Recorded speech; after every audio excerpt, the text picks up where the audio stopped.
ઓમ નમઃ સિદ્ધિભ્ય ઓમ શુદ્ધાત્મની નમઃ નમો અર્હંતાણં નમો સિદ્ધાણં નમો આયર્યાણં નમો ઉપજ્જાયાણં નમો લોયે સૌવસાહનં सकल कर्मनो क्षय કરી પામ્યા સ્વયં સ્વભાવ સર્વજ્ઞાની પરમાત્મને નમો કરી બહુભાવ.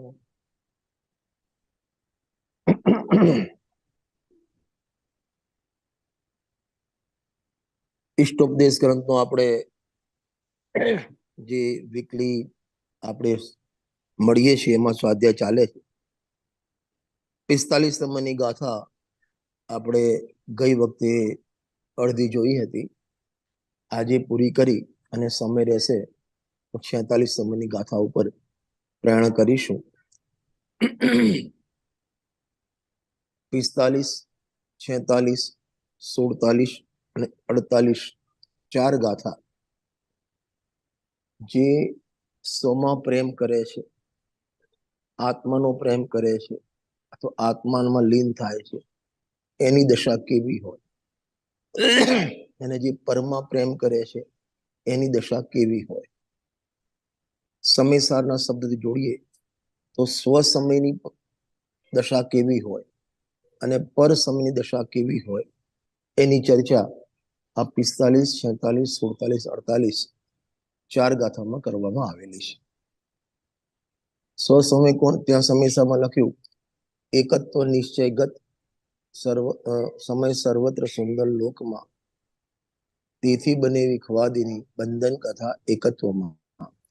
જે પોતાના સ્વરૂપમાં લીન છે, દર્શન જ્ઞાન સભામાં લીન છે, એ સ્વસમય, અને સ્થિત કર્મ પૂદગલના પ્રદેશે પર સમય જીવ જાણવો, એટલે આત્માને છોડી શરીર આદિમાં જે એકતા મમતા કરે એ પર સમય. હવે આવો સ્વ સમય પર સમય હજુ સાદી ભાષામાં કહીએ તો જ્ઞાનીની દશા કેવી હોય અને અજ્ઞાનની દશા કેવી હોય એની ચર્ચા આ ચાર ગાથામાં કરવામાં આવેલી છે. એમાં 45 નંબરની ગાથા આપણે પહેલા પાઠ કરીશું અને ત્યારબાદ ચર્ચા આગળ વધારીશું. પર પરસ્તતો દુઃખમ આત્મેવાત્મા તત સુખમ અતએવ મહાત્માન તન્નિમિત્તમ કૃતોદ્યમા. ગુજરાતી લઈએ આપણે. પર તો પર છે દુઃખ રૂપ, આત્માથી સુખ થાય, મહાપુરુષો ઉદ્યમ કરે, આત્માર્થી મન લાય. શું કહેવા માંગે છે? બે પાર્ટી બતાવી છે, એક સ્વ અને એક પર. સ્વમાં પોતાનો જ્ઞાન સ્વભાવી આત્મા અને પરમાં રાગથી મળીને આખું જગત. આ બે ભાગ છે. એટલે કે પર તો પર છે. મૂળ ગાથામાં લખ્યું, પર તો પર છે દુઃખરૂપ. સમય ધ્યાનથી. જે પરદ્રવ્ય છે એ દુઃખરૂપ નથી, પણ એનો આશ્રય દુઃખરૂપ છે. એક વાત. આ બાજુ આત્મા દુઃખરૂપ નથી પણ સુખરૂપ છે, અને એનો આશ્રય પણ સુખરૂપ છે. ફરીથી બોલો. શરીર, કુટુંબ, પરિવાર, ધન દોલત એ સુખરૂપ પણ નથી, દુઃખરૂપ પણ નથી. એ તો ગેય પદાર્થ છે. આત્મા એના આશ્રય રાગરૂપ પ્રણમે જેટલો એનો આશ્રય કરે એ આશ્રય દુઃખરૂપ છે. પર પ્રવૃત્તિ દુઃખરૂપ છે, પણ પર તો સુખરૂપ પણ નથી, દુઃખરૂપ નથી. હવે આ બાજુ આત્મામાં આવો. આત્મા દુઃખરૂપ તો નથી પણ સુખરૂપ તો છે. સુખનો કંદ છે, જ્ઞાનાનંદ સ્વભાવી છે, અને એનો એટલે આત્મા જ્ઞાન સ્વભાવી, સુખ સ્વભાવી, અને એનો આશ્રય કરે તો પર્યાયમાં જ્ઞાન ને સુખ પ્રગટ થાય. જે સમયસારનો પહેલા નંબરનો કલશ નાટક, એનામાં કલશ ટીકામાં લખ્યું, પરદ્રવ્યમાં જ્ઞાન પણ નથી, સુખ પણ નથી, અને પરદ્રવ્યને જાણતા જ્ઞાન પણ ના થાય અને સુખ પણ ના થાય. જ્યારે આત્મામાં જ્ઞાન પણ છે, સુખ પણ છે. અને આત્માને જાણતા જ્ઞાન પણ થાય અને સુખ પણ થાય. તો અહીં જે પર દુઃખરૂપ છે, એમાં આપણે અંદર માઇન્ડમાં લગાવવાનું, પરનો આશ્રય દુઃખરૂપ છે. પર દુઃખરૂપ નથી. કુટુંબ, પરિવાર, કર્મના ઉદયો, પાપના ઉદયો એ દુઃખરૂપ નથી. એ તો ધ્યેય માત્ર છે. એ તો ધ્યેય માત્ર છે. પણ એનો આત્માને છોડી એનો આશ્રય કરે, એના શરણમાં જાય અને એમાં તું સુખની કલ્પના કરે, એ તને દુઃખરૂપ છે. જે મોટા પંડિતજીએ પૂજન પીઠિકામાં બહુ સરસ વાત લખી છે. अन्य में ढूंढना सुख दुख कार है, वे स्वयं सुख रहित सुख न उन कामरम. આત્મા સિવાય અન્યમાં સુખની ખોજ કરવી, એ ખોજ તને દુઃખરૂપ છે.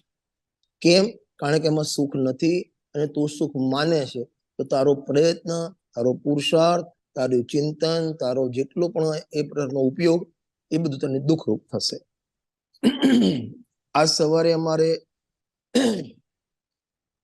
પરમાત્મા પ્રકાશ ગ્રંથ છે અને એમાં બીજો ભાગ 56 નંબરની ગાથા છે.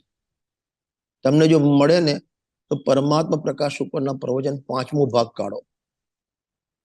આના અનુસંધાનમાં જ લેવું છે મારે. તારું જશે ત્યાં? હેલો, હાજી, પેજ નંબર કહેજો મને. હા, પેજ નંબર કહી દઉં. 5મો ભાગ અને પેજ નંબર 197, 197.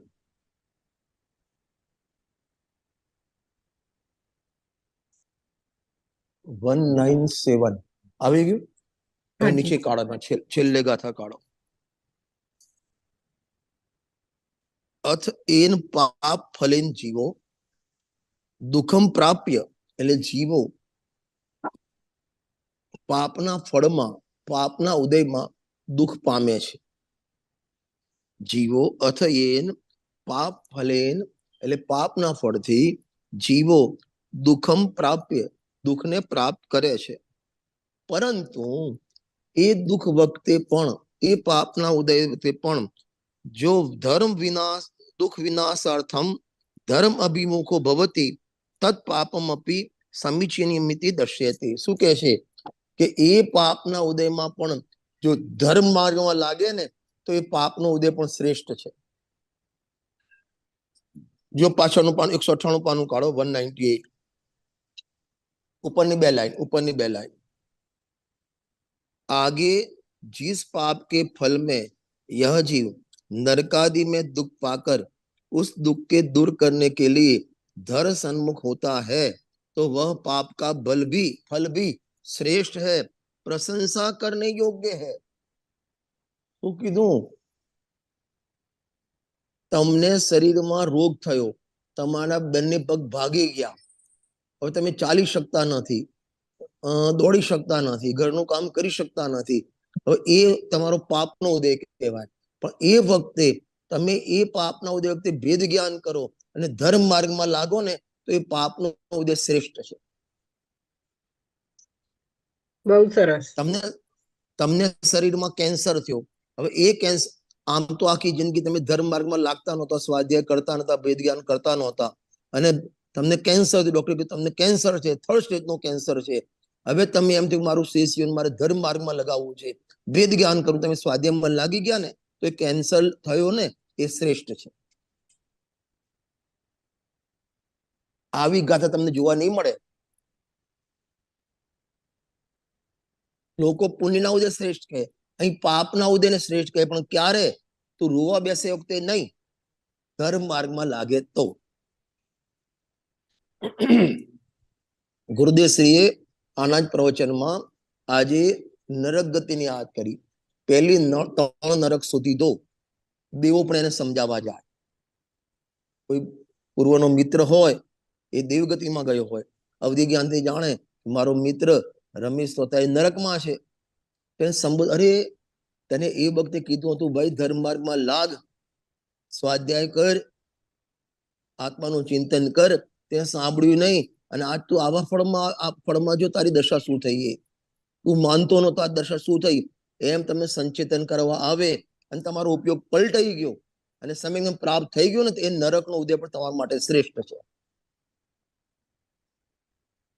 એમ કેવું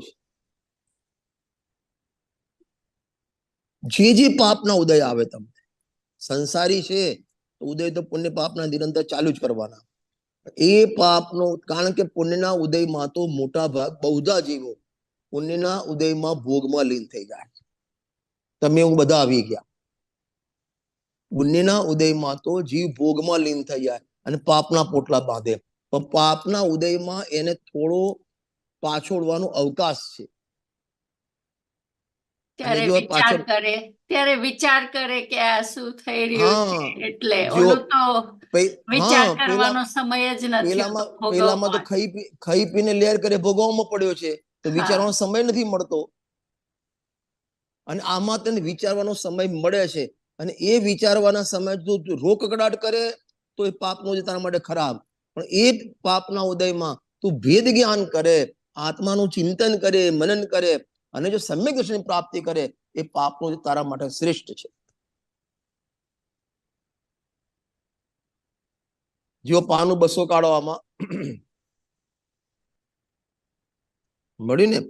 અન્ય મતીમાં પણ એમ કહ્યું છે કે, મળ્યું? હા, બસ એ સુખ કે માથે શીલા પડો, હરિ હૃદય સે જાય, બલિહારી દુઃખ કી જિસમેं પલ પલ પ્રભુ સમરાય. આ અન્ય મતનું કથન છે કે સુખના માથે, પુણ્યના માથે શીલા પડો. કેમ? કારણ કે પુણ્યના ઉદયમાં ભગવાન યાદ ના આવે, વેદ જ્ઞાન યાદ ના આવે, સમયસાળ યાદ ના આવે. બલિહારી દુઃખી જિસમેं, એટલે પાપના ઉદયની બલિહારી છે કે જેમાં પલ પલ પ્રભુ સમરાય, તમને ભેદ જ્ઞાન કરવાના અવસર. અપૂર્વ અવસર છે ને, અપૂર્વ અવસર. એકાકી વિચરતો વળી શમશાનમાં, વળી પર્વતમાં વાઘ સિંહ સંયોગ જો, અડોલ આસન ને મનમાં નહીં ક્ષોભતા. પછી શું લખ્યું? પરમ મિત્રનો જાણે પામ્યા યોગ. 6-12 વાઘ મળે, સિંહ મળે, તમારા શરીરને ફાડી ખાય, મદિરા કે મારો મિત્ર છે. કારણ કે યુક્ત ભેદ જ્ઞાન કરે છે. અને વચનામૃત 82 નું વચનામૃત છે ને, એમાં એક બહુ સરસ બહુ લખ્યું છે કે માતાની આંગળી પકડીને ચાલતું બાળક, સાંભળો ધ્યાનથી, માતાની આંગળી પકડીને ચાલતું બાળક, એને રસ્તામાં ભય દેખાય ને, મમ્મીની આંગળી પકડીને ચાલે જ બાળક, રસ્તા ઉપર જતો હોય અને ત્યાંથી સામેથી ગાય કે ભેંસ દોડતી દોડતી આવે તો એને ડર લાગે, તો શું કરે? જોરથી પકડી લે. આખો હાથ પકડી લે. પહેલા પકડ મજબૂત કરે અને વધારે ડર લાગે તો મમ્મીના બાથમાં લઈ લે. એમ જ્ઞાની ધર્માત્મા આબા પાપના ઉદયમાં ગાયકની પકડ મજબૂત કરે છે, માટે પાપનો ઉદય ભલો છે. બહુ સરસ. જો ગાથા તમે 157 નંબરનું પાનું કાઢો, ગાથા યાદ કરવા જેવી. અમે આજ સવારે આ ગુરુદેવ પ્રવચન સાંભળ્યું ને, પછી મને સવારે જેમ થયું આજે તમારી આ વસ્તુ શેર કરીશ. તમને ગમે કે ના ગમે, મને ગમી છે. જીઓ ગાથા બધા બોલીએ સાથે. વરજીય પાવઈ સુંદરઈ નાણ્યતાઈ ભણંતે, જીહમ દુઃખહમ જીણવે લહુ શિવમય જાય કર્ણતે. જો નીચે સંસ્કૃત વાંચો. વરમ જીવ પાપાની સુંદરાણી, એ પાપનો ઉદય સુંદર છે એના માટે. જો પાછળનું પાનું અન્વયાર્થ કાઢો, અન્વયાર્થ બહુ સરસ છે. અન્વયાર્થ, હે જીવ, જો પાપનો ઉદય જીવોને દુઃખ દઈને પણ શીઘ્ર જ મોક્ષ જવા યોગ ઉપાયમાં બુદ્ધિ લગાવે તો એ પાપ પણ બહુ સારું છે. બહુ સારું છે પાપ પણ. ઘરમાં પતિ પત્ની 2 હોય અને પતિનો વિયોગ થયો, સમજો ધ્યાનથી, 40 વર્ષની ઉંમર છે અને પતિનો વિયોગ થયો. હવે એ લેડીઝ એકલી છે, વિડો એકલી છે, ગુરુદેવશ્રીનો બોલ છે પરમાગમ સારમાં, એને જેનો પતિ મરી ગયો હોય ને એને દુખિયાણી તમે ના જોતા, એને સ્વાધ્યાય કરવાનો વિશેષ અવસર મળ્યો છે. આ ગુરુદેવશ્રીના બોલ છે. હવે વિયોગ તો થયો પાપનો ઉદય, સમજો ધ્યાનથી. હવે એ વિયોગમાં તું એ પતિને યાદ કરી કરીને નવા પાપના પોટલા બાંધે, તારો પાપનો ઉદય પાપમાં નિમિત્ત થશે. પણ એ વિયોગના નિમિત્તે તું એ વિયોગને ભૂલી જાય અને સ્વભાવને યાદ કરીને ભેદ જ્ઞાનમાં લાગી જાય ને, અને તને સમ્યકની પ્રાપ્તિ થઈ જાય, રત્નની પ્રાપ્તિ થઈ જાય, તો વિયોગ પણ ભલો છે.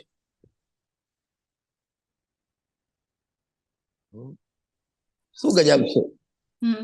લાસ્ટ ટાઈમ તમે કોઈ છોકરી તમારે હિંમતનગર હા. નો એક્ઝામ્પલ આપ્યું. હા, એ કોમલનું દ્રષ્ટાંત આપ્યું તમને. કોમલબેન. એ વખતે મેં મારા મનથી જવાબ આપ્યો, આ મને આધાર મળી ગયો.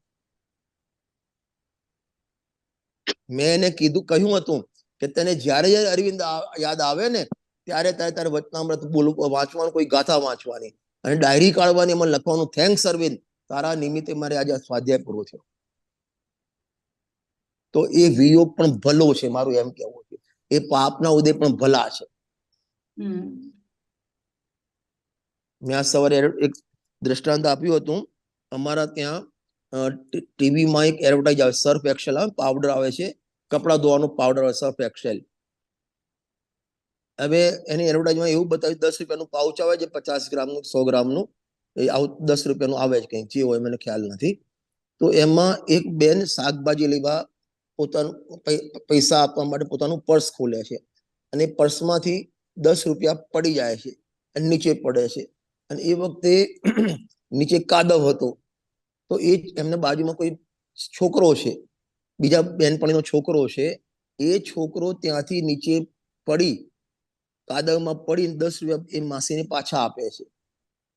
બરાબર.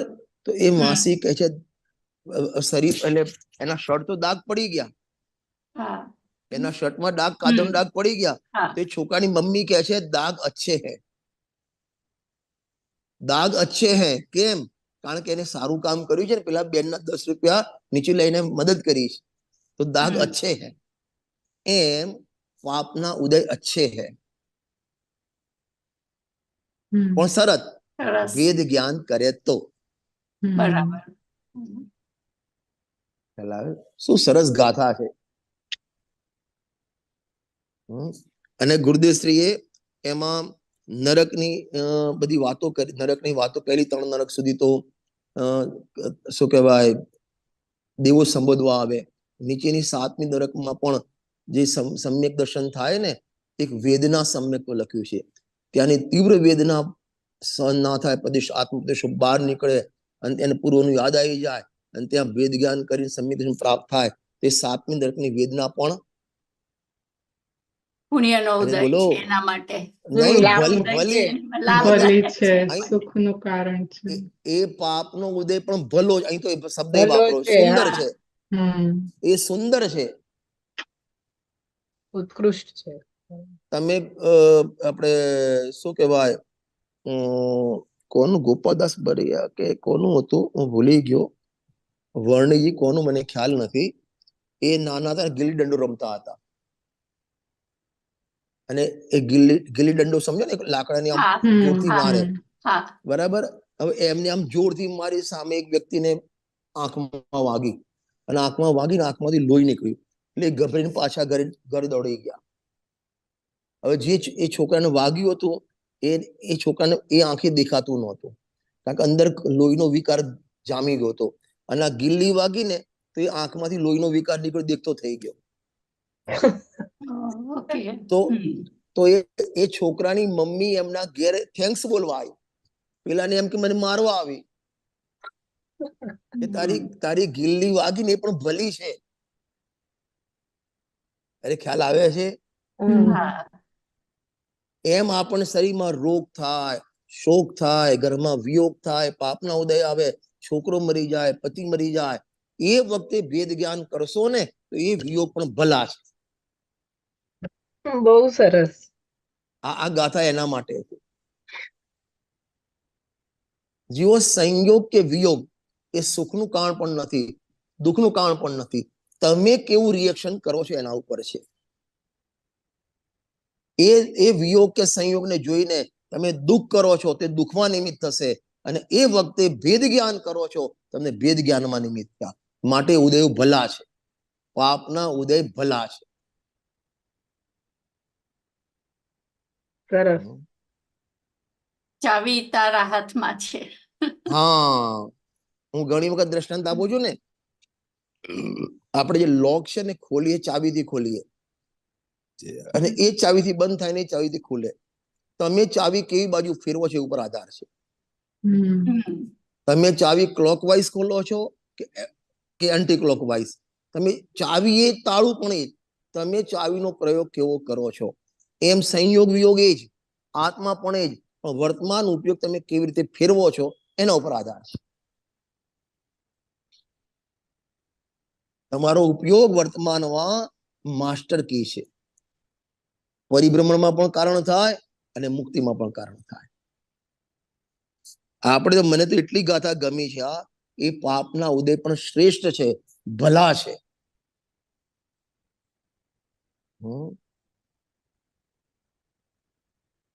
આપણે એમ કહીએ ને કે હવે you have no reason to complain. હવે એમ કહીએ કે કઈ કમ્પ્લેન કરવાનું કઈ કારણ જ ના રહ્યું, કેમ કે તું બધું પોઝિટિવ જો કે આ બધું મારા એમ કમ્પ્લેન કરવાનું તો કારણ ના રહ્યું, પણ કમ્પ્લેન ને તમે આપદાને વિપદા ને આપદા હોય ને એને અવસરમાં ફેરવી કાઢો. નરસિંહ મહેતા કીધું ને પત્ની ગુજરી ગયા ત્યારે કમ્પ્લેન તો કરવાની નહીં, પણ જે આપદા આવી, જેમ 3 વર્ષ પહેલા કોરોના આવી ગયો, બધા મંદિર બંધ થઈ ગયા, સ્વાધ્યાય મંદિર, એ આપદા હતી. તમે દર્શન કરી ના શકો, સ્વાધ્યાય મંદિર ના જઈ શકો, પ્રવચન ના સાંભળી શકો, પણ એ વખતે એ આપદામાં, એ વિપદામાં, એ પાપના ઉદયમાં તમે બધા ઓનલાઈન સાંભળતા થયા. કેટલાય લોકો મોક્ષ માર્ગમાં લાગ્યા, સ્વાધ્યાય નહોતા કરતા, એ સ્વાધ્યાય કરતા થયા. તો એ કોરોના પણ ભલો છે. કોરોના પણ ભલો છે. બરાબર. ભાઈ એક વાત કેવી છે કે ઓપોર્ચ્યુનિટી આપે છે, હવે કઈ રીતે એનો ઉપયોગ કરવો એના ઉપર છે. હું શું કહું છું, એ ભલી ક્યારે કહેવાય, તમે એનો સદુપયોગ કરો તો. સદુપયોગ કરો તો બરાબર. બસ, એટલે એનો અર્થ શું થયું કે પુણ્યના ઉદયમાં સાવધાન થવાના ચાન્સ ઓછા, પણ પાપના ઉદયમાં સાવધાન થવાના ચાન્સ ઘણા છે. બરાબર. તમને કોઈ ગાળ આપી, તમારું કોઈ અપમાન કર્યું, તમને ચેતવાના અવસર છે, તમારા માટે પુણ્યનો ઉદય છે.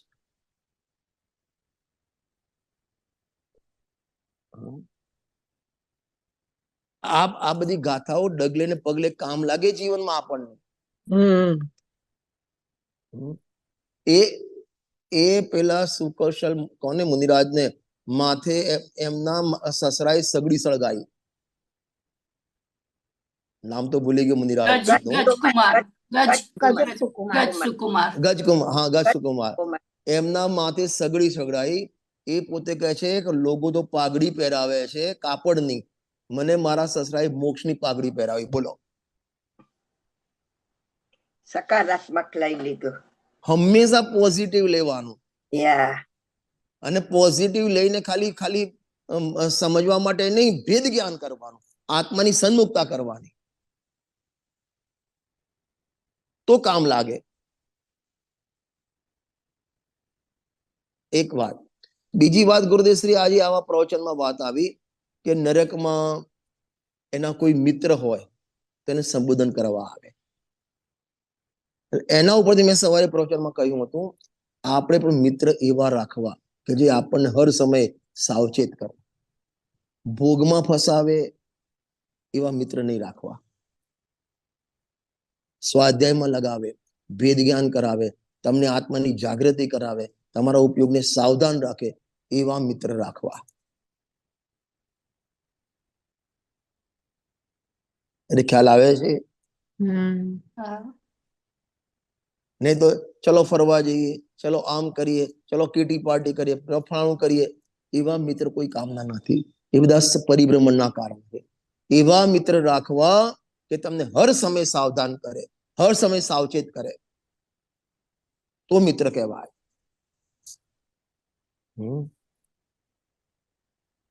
આપણે આમ બોલીએ છીએ ને, દિન રાત મેરે સ્વામી मैं भावनाए भाऊं देहांत के समय में तुमको न भूल पाऊं.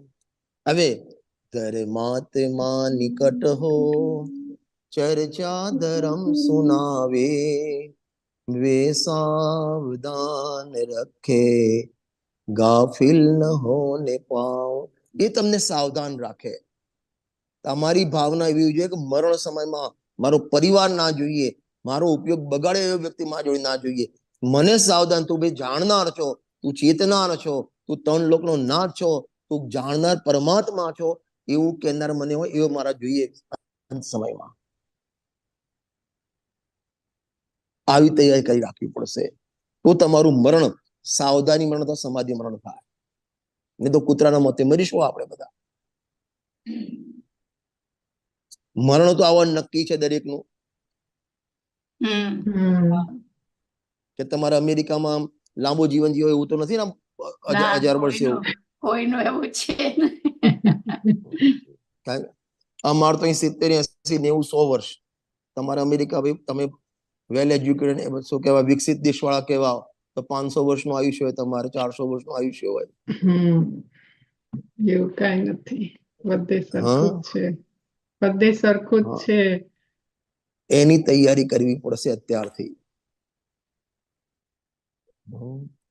અને એ પછી પાપ, જેને પાપના ઉદયથી કમ્પ્લેન ના થાય અને પાપના ઉદયમાં પણ સાવચેત વિશેષ થાય, એને પછી કોઈનો ડર ના હોય, લાખો વર્ષો તક જીવે, મૃત્યુ આજે આજ આવે, એને કોઈ ડર નથી. ખ્યાલ આવ્યો ને? ગજબની ગાથા. જો એમ ના કહીએ કે હું તો મરતો જ નથી તો પછી મને સવાલ જ ક્યાં આવ્યો?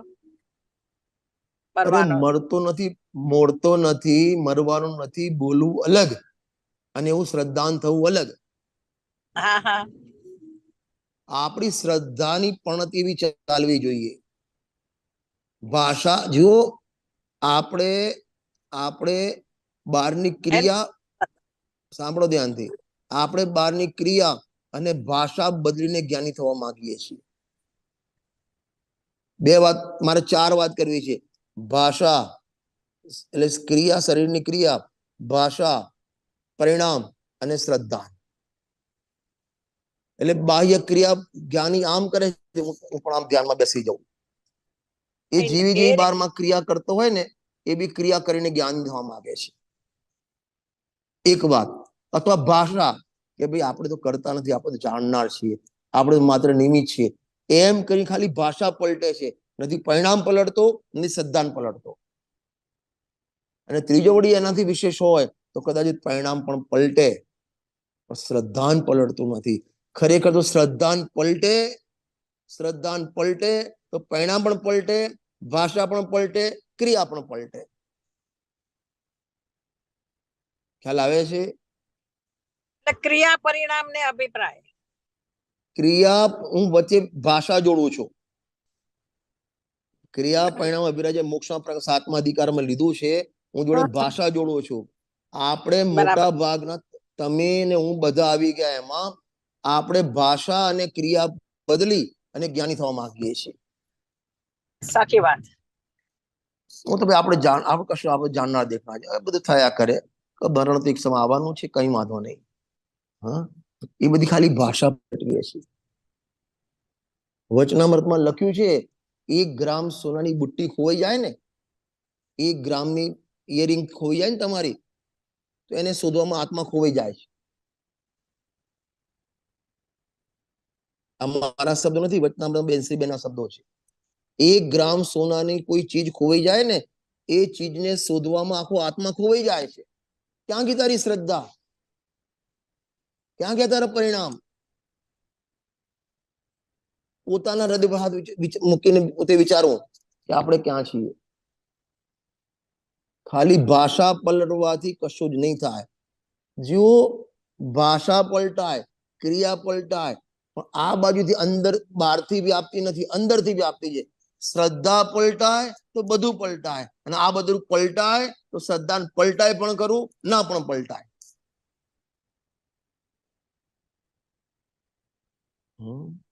બહુ સરસ. જ્ઞાની અજ્ઞાનીની બાહ્ય ક્રિયામાં કોઈ ફરક રહેતો નથી. એક દ્રવ્યલિંગી મંદિરાજ, એક ભાવલિંગ મંદિરાજ, બંનેનું કારમાં ક્રિયા સરખી. અરે ભાષા પણ સરખી આવે, કરતા બુદ્ધિ ના આવે ભાષામાં. પેલું જેવું બોલે છે ને એ રીતે જ બોલે, કદાચિત તેના કરતા સારું બોલે. અંદર ના પરિણામના ઠેકાણા, ના શ્રદ્ધાના ઠેકાણા.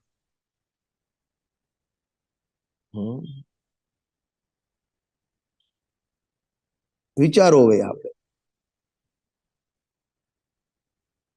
અને એનો તમને સિમ્પલ દ્રષ્ટાંત આપો છો. શરીર મારું નથી, રોગ મારો નથી, રોગ શરીરમાં, આ બધું આપણે બોલીએ છીએ. હું એનો નિષેધ પણ નથી કરતો, પણ જ્યાં રોગ આવ્યો શરીરમાં, તો સૌથી પહેલો કાપ આપણે ક્યાં કરીએ છીએ? તમને તાવ આવ્યો, તબિયત બગડી, સૌથી પહેલો કાપ ક્યાં મૂકીએ છીએ આપણે? સ્વાધ્યાયમાં, ધર્મ કાર્યમાં કાપ મૂકીએ છીએ. વેપાર ધંધામાં કાપ ના મૂકે.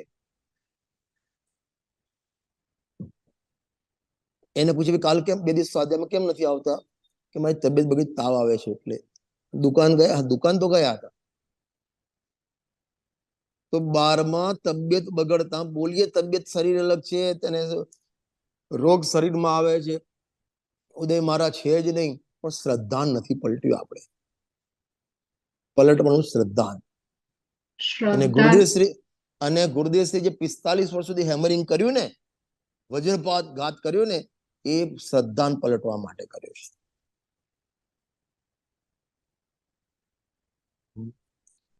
ભાષા પલટાવાથી કશો ફેર નહીં પડે, કારણ કે ભાષા જળનું પરિણામ છે.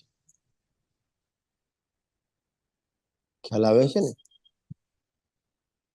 વાંચો, આ ગુરુદેવનું પ્રવચન છે, મને તો બહુ પ્રિય આજનું પ્રવચન છે. એ પરમાત્મા પ્રકાશનું આ પ્રવચન તમે આજે ના આવો તો આજ નહીં તો કાલે તમારા જે ગ્રુપમાં આ મૂકજો પ્રવચન. પ્રવચન નંબર કહી દઉં? અમારે આનો સ્વાધ્યાય થઈ ગયો છે અહીંયા. અરે થઈ ગયેલો, અરે હું બોલું છું આ એંગલ થી. હવે હાજી, એ પાપનો ઉદય પણ ભલો છે, આ શબ્દ ઉપર ભાર આપીને સાંભળજો પ્રવચન. મેં પણ 3-4 વખત મેં પ્રવચન વાંચેલા છે આના, પણ આ પહેલી વખત મને આના ઉપર ધ્યાન ખેંચાયું આજે. બહુ સરસ. ખ્યાલ આવ્યો ને? હાજી.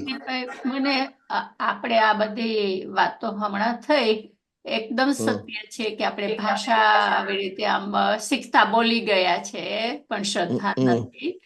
તો આપણે હવે કોઈ બધા મુમુક્ષુઓ ઘણા બધા, આપણે બધા ઓન ધ સેમ લેવલ જ છીએ. તો આપણા કોઈ હોય ઘરમાં હોય કે કોઈ ફ્રેન્ડ હોય, તો એ બીમાર કે થઈ ગયા હોય, તો આપણે તો પછી કેવી રીતે સંબોધીએ? કેમ કે આપણે તો આ બધા, કેમ કે એકબીજા બધી ભાષા બધા સમજે છે, તો એને સંબોધન તો એવી રીતે આપણે કહીએ તો અહીંયા આગળ જો સંબોધન માટે છે ને, ભગવતી આરાધનામાં આના માટે બહુ સરસ વાત લખી છે. કારણ કે ભગવતી આરાધના આખો ગ્રંથ સમાધિ ઉપર લખેલો છે. 1285-87 ગાથા છે, 2200 ગાથાઓ છે, અને સમાધિ ઉપર લખેલી છે. હવે એ સંબોધન સામેવાળાના વ્યક્તિનું એ વખતે કેવું, એને પ્રોબ્લેમ છે, એના વિકલ્પ કેવા સતાવે છે, એ પ્રમાણે હોય. એને સંબોધન બધા માટે સંબોધન એક જ પ્રકારનું ના હોય. બરાબર, બરાબર. જેમ તમે ડોક્ટર ત્યાં જાઓ, તમારા દર્દ પ્રમાણે દવા આપે, બધાને એક જ દવા ના આપે. એ વખતે એનો ત્યાં લખ્યું છે ભગવતી આરાધનામાં, એ વખતે એનો ઉપયોગ રાત્રે છે, એને પાણી યાદ આવે, ભોજન યાદ આવે, તો એ ટાઈપનું સંબોધન કરે. હવે એનો ઉપયોગ છોકરાઓમાં રહી ગયો હોય અને ઘડી ઘડી એને યાદ કરતો, એ ટાઈપનું સંબોધન કરે. ખ્યાલ આવ્યો ને? એટલે સંબોધન હંમેશા સામેવાળા વ્યક્તિની કેટેગરી, એનું એક તો કયા લેવલનો એનો સ્વાધ્યાય છે, એ પ્રમાણે સંબોધન કરે. હવે એકદમ ફ્રેશ હોય તો એનું સંબોધન અલગ પ્રકારનું હોય, સ્વાધ્યાયી હોય તો એનું સંબોધન અલગ પ્રકારનું હોય, કોઈ વ્રતી શ્રાવક હોય તો એનું સંબોધન અલગ પ્રકારનું હોય. બધાના સંબોધન અલગ અલગ પ્રકારના. બરાબર. એના માટે કોઈ નિયમ ના આ જ પ્રકારનું સંબોધન કરવું. એને રોગ પણ અલગ પ્રકારના હોય તો એ પ્રમાણે સંબોધન આવે. અમુક વખતે ઉંમર પ્રમાણે સંબોધન અલગ હોય. ઘરડા વ્યક્તિ હોય એને સંબોધન અલગ હોય. કોઈ નાનો છોકરો 25 વર્ષનો છોકરો બીમાર હોય એનું સંબોધન અલગ પ્રકારનું હોય.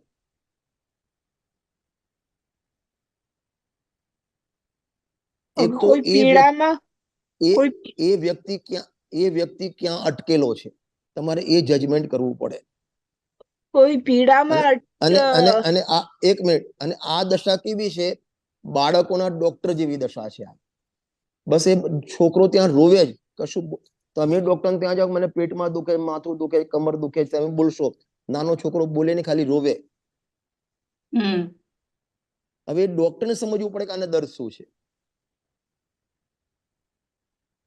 એમ સામેવાળો વ્યક્તિ કઈ રીતે પીડાય છે તમે સંબોધન કરવાળા જજમેન્ટ કરો. એને ડોક્ટર થવું પડે કે આને કઈ ટાઈપની દવાની જરૂર છે. સંબોધન એક જ પ્રકારનું ન હોય, એમ મારું એ કહેવું છે. ના એ બરાબર, એ સમજી ગઈ. भाई एक प्रश्न હતો कि सामने वाला को संबोधन मतलब बिकॉज वो सफर कर रहे हैं, कभी उन्हें संबोधन की वो मना ही कर देते हैं और कभी मांगे तो ही करे संबोधन के मना। मेरी बात सुनो, पहला तो उसको रुचि नहीं है, सामने वाले व्यक्ति को धर्म की रुचि नहीं है तो उसको वेद ज्ञान की बात मत कराओ. उसको नमोकार मंत्र है, 24 भगवान के नाम है, कोई स्तुति है, कोई पूजन है, वही सुनाओ. नहीं तो उसकी कसाई बढ़ेगी. नहीं तो उसको ऐसा लगे मेरी यहाँ जान निकल रही है और उनको आत्मा आत्मा हो रही है. तो इसलिए मैं पहले बोलता हूँ, पहले आपको वो व्यक्ति का स्टेटस देखना पड़ेगा. माने जिसको धर्म की रुचि नहीं है, संबोधन नहीं, उसको भी संबोधन करना, लेकिन उसको संबोधन माने जनरल संबोधन, 24 भगवान के नाम सुनाओ, चत्तारी मंगलम पाठ सुनाओ, मुनिराज की कथा सुनाओ, कोई ऐसे उसका उपयोग डाइवर्ट हो गए प्रथमा, और उसके लिए प्रथमान योग बेस्ट है. उपदेशात्मक शैली मत करो वहां. उपदेश अलग है, संबोधन अलग है. उपदेश में ऐसा करना चाहिए, ऐसा नहीं, ऐसा माने आएगा.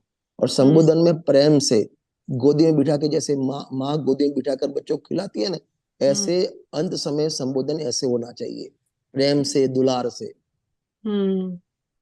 और उसको जो प्रिय है, माने प्रेम से, रुचि नहीं है कोई बात नहीं, अपन आत्मा की बात नहीं करेंगे, अपन दूसरी बात कर. चलो मैं कथा सुनाता हूँ, और कथा के माध्यम से उसको वेद ज्ञान कराओ. बहुत कथा है जिनवाणी है, प्रथमान योग, सुनाओ उसको. तो तुम जीरे कौन दुख है, मृत्यु महोत्सव बारी, ऐसे ऐसे हुआ मुनिराजों को, वो कुछ तू इतना बहादुर बच्चा होकर ऐसे करता है. उसको पुशअप भी करो और संबोधन भी करो. हमेशा हमेशा जब भी ऐसी स्थिति हो, संबोधन में पहला कर्तव्य आप उसको पुशअप करो. हमेशा पुशअप करने से वो आपकी बात सुनने को राजी हो जाएगा. उस टाइम ऐसे मतलब देखो, तो मैं 3 साल से तेरे को बोलती थी तुम सुनने आओ, सुन, अभी मर तू, ऐसा नहीं बोलना. बहुत इम्पोर्टेंट. माने उसको ऐसे बोले, शाबाश बेटा, तेरी इतनी तीव्र वेदना में भी तू मेरे को याद किया ना, बहुत तेरा कोई भाग्य अच्छा है. आज तेरे को धर्म की बात ऐसे इतनी तीव्र उदय में, मेरे इतना शरीर में तीव्र उदय है ना, तो मैं तो भूल जाती आत्मा को, और तेरी इतनी उदय में मेरे को रुचि है, फिर भी मैं आत्मा भूल जाता अथवा भूल जाती, और तेरे को रुचि नहीं और तूने मेरे को याद किया संबोधन के लिए. तेरी कोई लायकात अच्छी है, तेरी हुनर अच्छी है, तू राजा बेटा. ढोक देना गुरुदेव श्री को. हाँ जी, नहीं सॉरी सॉरी. हेलो, हाँ नहीं समझ में आया, बहुत बढ़िया. सॉरी, वो थोड़ा मेरा अनम्यूट हो गया था. हाँ. ऐसे हमेशा पहले उसको पुशअप करो. उसको धुतकारो मत, अवॉइड मत, माने उसको माने दंडात्मक भाषा नहीं, प्रेम वाली भाषा। बहुत इम्पोर्टेंट है, थैंक यू। हाँ, ये होना चाहिए। देखो अपन को एक बात मैं तो याद रखता हूं, मेरी भावना है और अंत तक रहेगी। कोई भी व्यक्ति मुमुक्षु हो, नॉन मुमुक्षु हो, स्वाध्यायी हो, स्वाध्याय नहीं करता हो, अंत समय में मैं जरूर नहीं बुलाए तो भी जाता हूं उसके साथ। और ऐसा मत समझना कि स्वाध्याय वाला ही आगे निकल जाएगा, आपसे वो आगे निकल जावे। एक बात सुन लेना, काम कर जाओ, हो जावे उनका। आप अपने जीवन में भावना करना, हर व्यक्ति जितने भी ऑनलाइन सुन रहे, भावना करना कि मैं किसी ना किसी व्यक्ति की समाधि कराऊंगा अथवा कराऊंगी। ऐसी भावना में आपको कोई मिलेगा आपकी समाधि कराने के लिए। ये तो रिटर्न गिफ्ट वाला मामला है। सही है। आपको भावना पानी चाहिए, और उसमें ऐसा नहीं सोचना कि उस समय ऐसा मत सोचना कि मेरा 1 घंटा स्वाध्याय का गया, ऐसे नहीं सोचना, वो भी स्वाध्याय है। और मोक्षमा प्रकाशक के 8वें अधिकार की पहली लाइन सुन लेना, पढ़ लेना। मोक्ष मार्ग, संसारी दुखी जीवों को मोक्ष मार्ग का उपदेश देकर उपकार करना, वो ही जगत में उत्तम उपकार लिखा है। और आगे लिखा, तीर्थंकर गणधर परमात्मा ने भी ऐसा ही उपकार किया। तो वहां जा, अरे सुनो ना, आप पद्म पुराण पढ़ो ना, बैल को अंत समय में खाली नमोकार मंत्र सुनाया, कुत्ते को नमोकार मंत्र सुनाया। ये भी आपका कर्तव्य है। व्यक्ति की माने उसकी कैपेसिटी देखो, स्वाध्यायी है नहीं है, किस टाइप का उसको रोग है वो देखो, उसकी परिणति देखो, बाद में संबोधन की शुरुआत करो। और संबोधन में पहले उसको पुशअप करो, गले लगाओ, माने गले लगाओ, भावों से गले लगाओ, आत्मीयता दिखाओ उसको।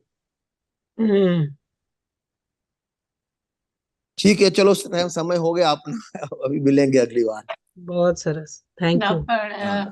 બહુ ઇમ્પોર્ટન્ટ વાતો તમે જે કરે કે જે અમને જીવનમાં ઉપયોગી થાય. નહીં, અરે બધાનો હેલો, આપણે બધા સહપાઠી છીએ, આરાધક છીએ બધા. આ તો એકબીજાને સામે ચર્ચા કરીએ છીએ, આપણે કોઈ પ્રવચન નથી કરતો. સાધર્મીને ચર્ચા જ ભલી હોય. બરાબર. કયું હતું પરમાત્મા પ્રકાશનું? પરમાત્મા પ્રકાશ 137. 137, પ્રવચન નંબર 137 અને ગાથા નંબર બીજા ભાગની 56 નંબરની ગાથા. Okay, thank you. ઓકે સાહેબ, ઓકે. જય